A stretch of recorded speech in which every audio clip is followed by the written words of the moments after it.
如何培养孩子敏锐的观察力？ Hello，大家好，我是美蕾老师。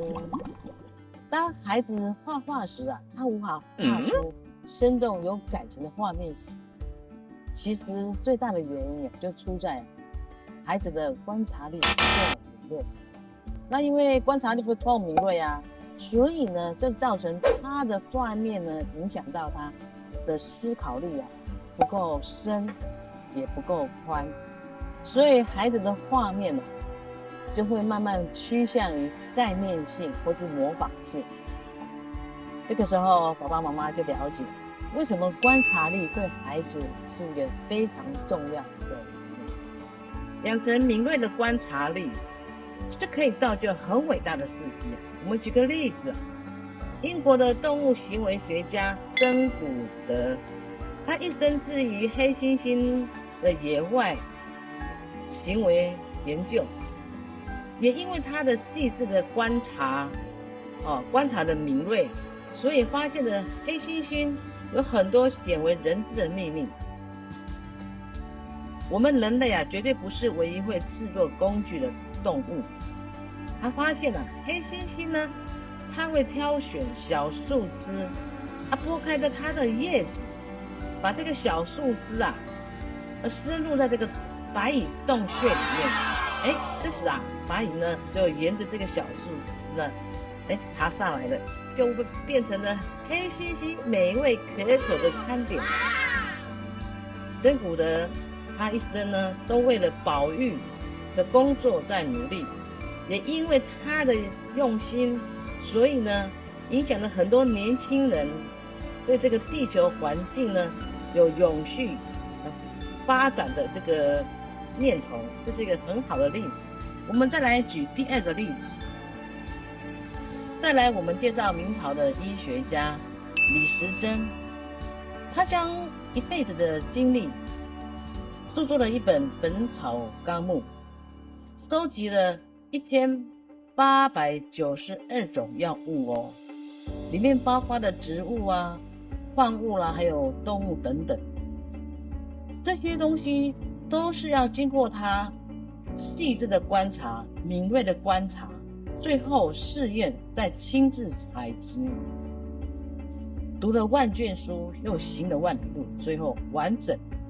将这本《本草纲目》呢汇集成现在是我们中国最伟大的医药学著作，甚至呢也变成是世界上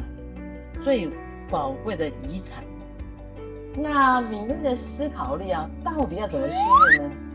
我把它分成3个步骤。第一个步骤呢，就是一个平静的观察；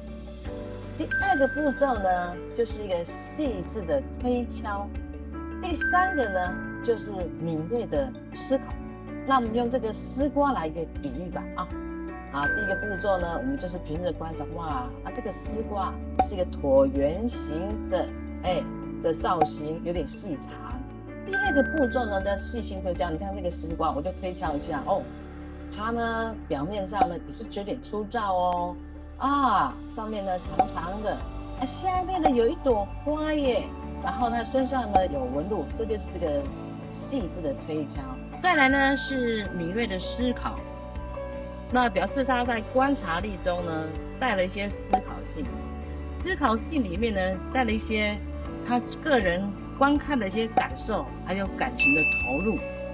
像这个丝瓜我看它是沿着这个竹竿搭起的棚架，然后丝瓜的藤蔓呢就沿这个棚架呢攀岩。后来发现这个枝节有分支，也有卷曲，瓜呢是黄色的。这样子一个细致敏锐的观察后，我们创作出来的丝瓜才会更有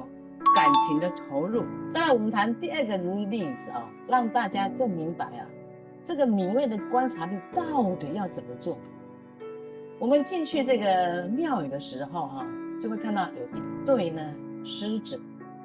那狮子呢充满了这个锐气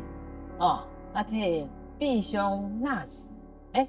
大家想一想看，这一对狮子啊，到底谁是公的是母的呢？这个时候就需要来观察咯。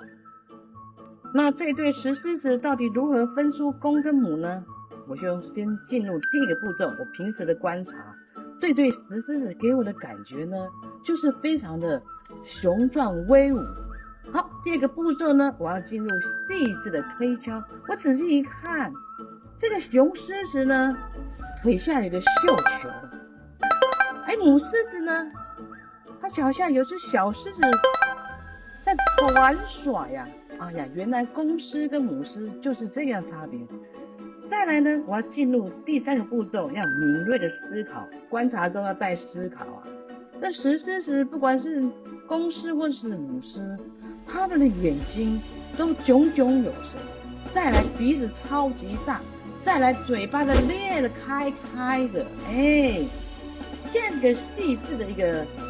一个推敲、敏锐的思考后，我发现这个观察呢，已经带了很多我的创作的情感还有感受，这样子一个训练方式，大家可以慢慢进入敏锐的观察哦。这个敏锐的观察力啊，就像盘旋在天空上那个老鹰啊，它在对地面上的那个小动物啊做准确的判断，才能捕捉成功啊。所以这个细致的观察力啊，才能洞悉事物的内涵，做出有思考力的创作。爸爸妈妈老师，敏锐的观察力啊，它不只运用在艺术创作、文学啊、医学啊、音乐啦等等，各行各业都需要一个敏锐的观察力。